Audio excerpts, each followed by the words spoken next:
Hello guys, bienvenue sur la scène en live. Alors, sur cette vidéo, nous allons parler de la fin de saison du Barça et aussi de la reconstruction du club, de comment le club va faire tout simplement pour se renforcer, pour être plus fort la saison prochaine tout simplement parce que deux éliminations de suite en Ligue des Champions et ça fait 11 ans que le Barça n'a pas soulevé le trophée aux grandes oreilles et ça fait beaucoup. Et pour être un grand d'Europe, il faudra aller chercher ce trophée. Le Barça a besoin de redevenir grand tout simplement en Europe. Et pour faire cela, il faudra tout simplement reconstruire le club, reconstruire autour de ce que nous avons actuellement. On a des talents, on a de jeunes talents actuellement. Et je pense que nous sommes en bonne voie, nous sommes en très bonne voie. Alors, nous allons parler de tout ça, nous allons parler de la situation financière du Barça, nous allons parler de comment le club va faire pour se renforcer en vue de la saison prochaine, parce que pour cette saison, c'est déjà fait. Hein. On est quasi champion d'Espagne, on est éliminé en Ligue des Champions, en Coupe du Roi. Voilà, ce ne sera pas une saison blanche pour nous, mais je pense qu'on peut faire mieux la saison prochaine, mais il faudra préparer cette saison sérieusement et comment faire pour y arriver. Je vais tenter de répondre à ces questions-là. Let's go guys. Alors, dans un premier temps, nous allons parler de la santé financière du Barça et de son impact sur les recrues. Alors, la situation financière du Barça se résume comme suit. Dette, masse salariale, fair play financier. Voilà les trois mots actuellement qui tiennent le Barça à la gorge actuellement. Voilà, donc après, on peut dire qu'actuellement, la situation s'est un peu améliorée parce que les deux dernières années, le Barça a même pu faire des bénéfices, ce qui est une bonne chose. Si on connaît la situation dans laquelle était le Barça avant l'arrivée de Juan Laporta, c'était la cata, on avait une dette de plus de 1 milliard d'euros. Donc actuellement, la dette a été réduite. Elle est à hauteur de 400 et quelques millions. Cette année encore, la dette a été réduite à un niveau voilà, qui est acceptable, ce qui redonne le Barça une marge de manœuvre. Mais pour que le Barça puisse recruter la saison prochaine, tout simplement, il faudrait dans un premier temps rester discipliné, ne pas faire n'importe quoi. Et ça, c'est en bonne voie. Il faudrait que le Barça libère de la masse salariale.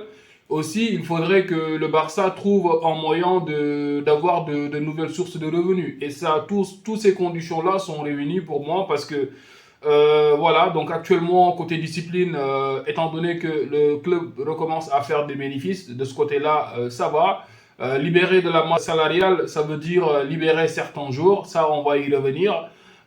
Aussi faire des bénéfices, étant donné que le Spotify Camp Nou actuellement est à disposition du club. Et pour ce qui est de trouver de nouvelles sources de revenus aussi, c'est en bonne voie parce que non seulement le Spotify Camp Nou est à disposition du club, ça va faire entrer de nouvelles recettes. Le Barça a signé avec Nike et Spotify, donc ça va aussi faire entrer des fonds dans les caisses. Et tout ça, pour moi, va permettre au club d'avoir, même si la marge de manœuvre elle n'est pas aussi conséquente que cela, mais il faudra aller trouver une solution sur la petite marge que le club aura pour pouvoir se renforcer et pouvoir construire quelque chose de cohérent en vue de la saison prochaine. Et dans un second temps, il faudra vendre pour pouvoir acheter. Aussi simple que ça. Donc il faudra libérer de la masse salariale. Alors pour faire cela, déjà, il faudra s'occuper de certains cas.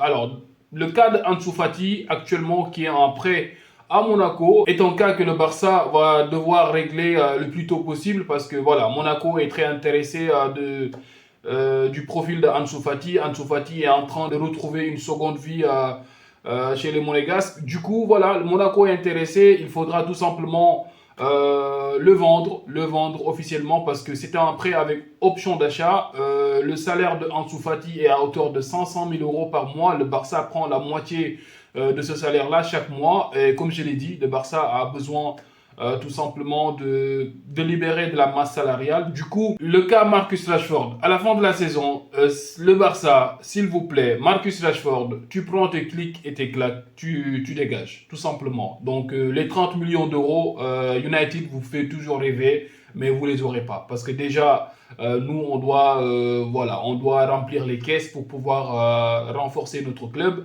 Vous espérez 30 millions d'euros pour Marcus Rashford dans vos rêves les plus doux. Vous n'aurez pas ces 30 millions d'euros. Marcus Rashford, pour moi, le rendement n'est pas satisfaisant. Quand on a le plus besoin de lui cette saison, il nous a lâché. On a vu le match qu'il a fait catastrophique, les deux matchs au moment le plus important de la saison. Marcus Rashford n'était pas là. Donc, Marcus, tu prends tes clics et tes claques, tu te barres, tout simplement. Alors, le cas Robert Lewandowski. Eh bien, Robert, moi, j'ai juste envie de dire merci pour le service rendu, mon gars. Merci pour le service rendu parce que c'est une légende, c'est un très grand joueur. C'est tout simplement un gars à respecter, tout simplement. Parce que Lewandowski est venu au Barça, je pense, en 2021, 2022, quelque chose comme ça. Lewandowski, il a fait ses 114 buts, 20 passes décisives. Avec le Barça et c'est pas rien, c'est pas rien. Il faut applaudir le monsieur. Mais Leva, il est temps tout simplement d'aller trouver un nouveau challenge parce que le Barça a besoin d'un grand attaquant parce que actuellement voilà c'est l'heure de Yamal. It's time for the kid. You know what I mean? Donc merci pour les services rendus et va te trouver un nouveau challenge, mon gars. Ferran, l'incompétent Torres, comme un phénix qui renaît de ses cendres. Ferran, les deux derniers matchs du Barça, Ferran qui est resté muet pendant 14 matchs sans marquer de but. Ferran nous claque un doublé avec l'Espagnol. Ferran nous claque un but avec l'Atlético, contre l'Atlético. A failli même claquer en doublé Salvatore, mais ce ne fut pas le cas. Mais Ferran doit partir. Le Barça doit profiter de cette occasion tout simplement. Parce que le Barça, à chaque fois, on fait des erreurs pour moi, côté vente des joueurs. Quand le joueur a de la cote sur le marché, on a tendance à les retenir. Et pour moi, sur certains joueurs, dans le passé, on a fait des erreurs sur certains joueurs. Alors, c'est le cas de Marc Casado l'année dernière. Marc Casado, cette saison, il n'a pas confirmé les espoirs qui étaient placés en lui. Marc Casado, actuellement, sa valeur marchande, elle a chuté.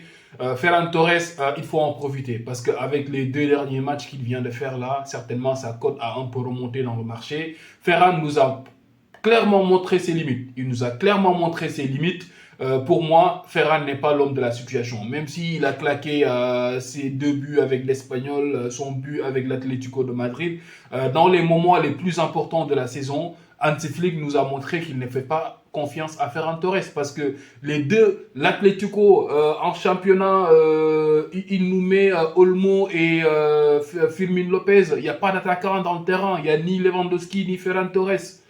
Aussi au match aller contre l'Atlético de Madrid, pareil.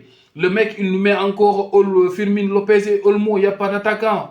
Donc, monsieur, cette saison, 18 buts, 2 passes décisives. Aussi, merci pour tes services. Prends tes clics et tes claques et vendons-le. Si on a une offre pour Ferran, il faut le laisser partir. Parce que le coach ne le fait pas confiance, tout simplement. Le coach ne le fait pas confiance. Donc, allons chercher quelque chose, voilà.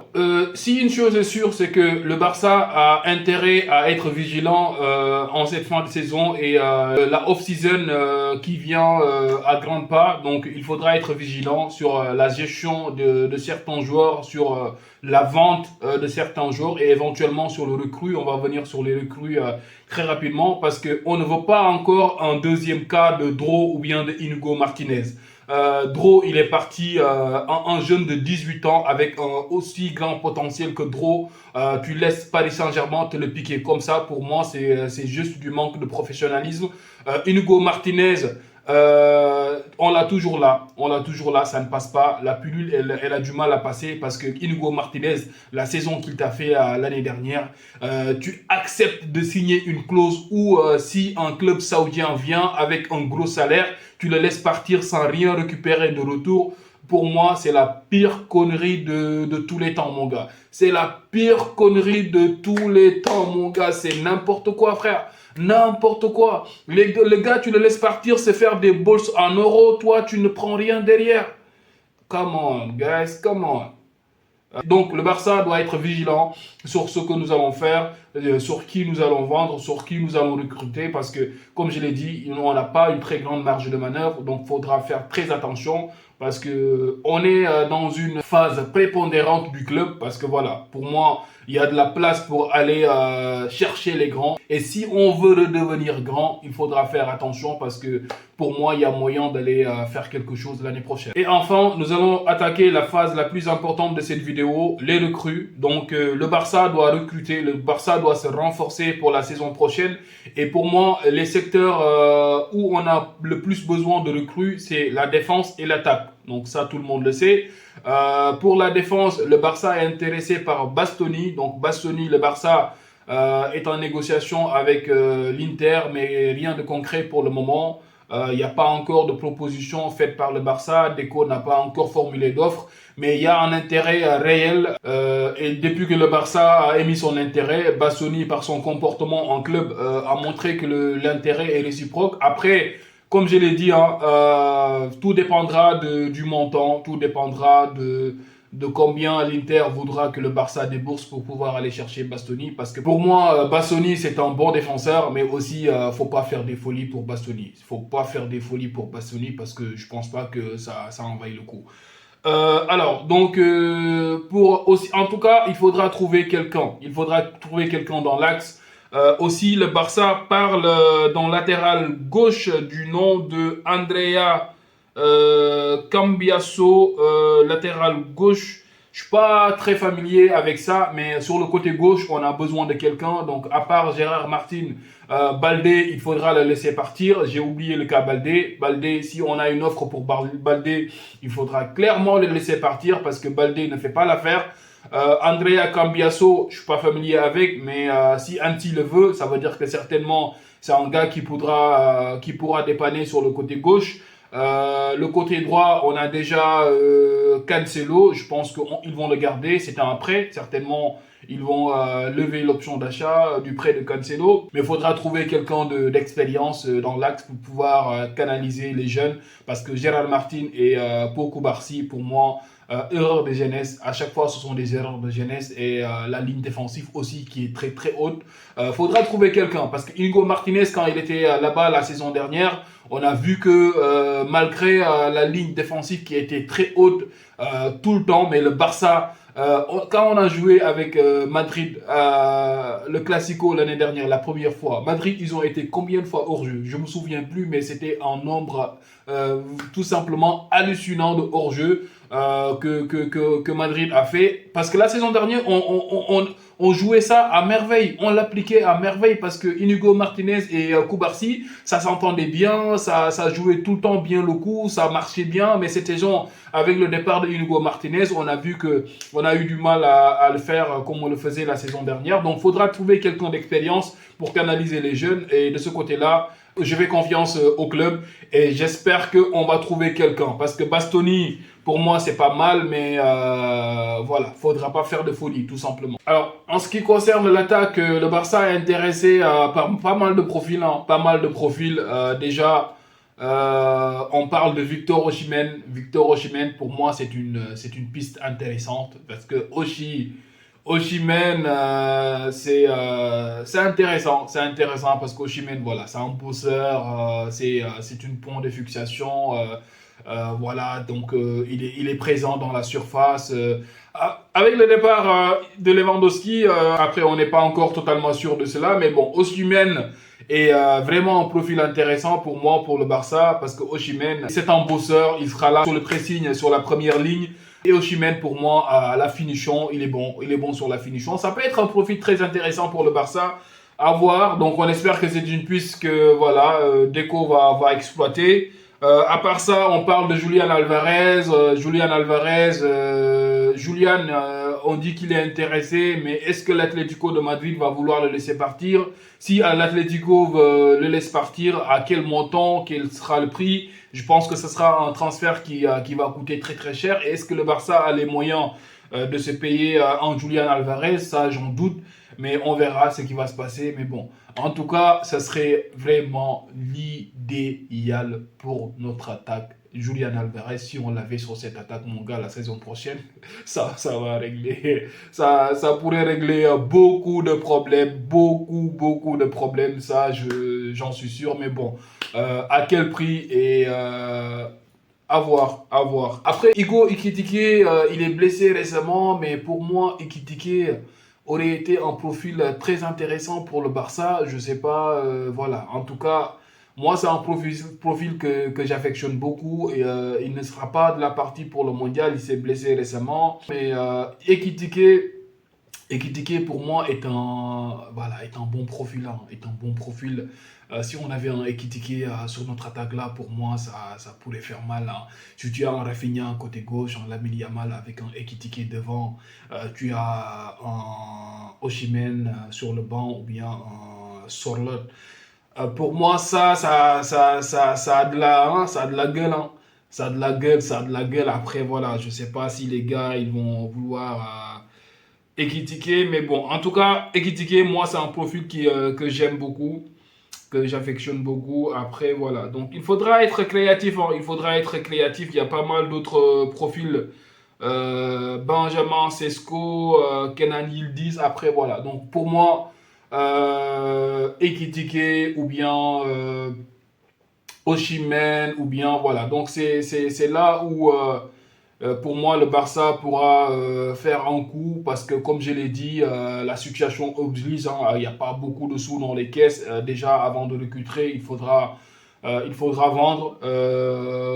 Il faudra faire attention au fair play financier et tout ça. Donc, tout ça, c'est à surveiller. Tout ça, c'est à surveiller. Donc, on verra ce que va faire le club. En tout cas, on voudrait une équipe compétitive parce que le petit Yamal, il est prêt à aller chercher cette compétition. Ce qu'il nous a montré là la saison dernière et cette saison, il faudra mettre un bon groupe autour du jeune pour tout simplement reconquérir l'Europe. Parce que je pense on a des jeunes talents, ils vont encore progresser la saison prochaine. Et Yamal, il est prêt, le jeune il est prêt, donc il faudra mettre une équipe autour de lui pour aller chercher ce trophée. Voilà les gars, pour moi la off-season du Barça sera vraiment animée, on aura l'occasion d'en reparler certainement. Voilà, il y aura pas mal d'infos et de spéculations à faire durant tout la off-season. On aura du temps d'en reparler certainement. Voilà, c'était juste voilà, un avant-goût, un petit avant-goût. Moi, je vous donne mes pensées en vrac pour le moment. Mais le Barça, pour moi, doit se renforcer. Ça, c'est clair et net. C'est Racine en live, les gars. N'hésitez pas à vous abonner, à liker et à activer la cloche de notification pour ne pas manquer les prochaines vidéos. It's your boy Ras. And I'm out of here, guys.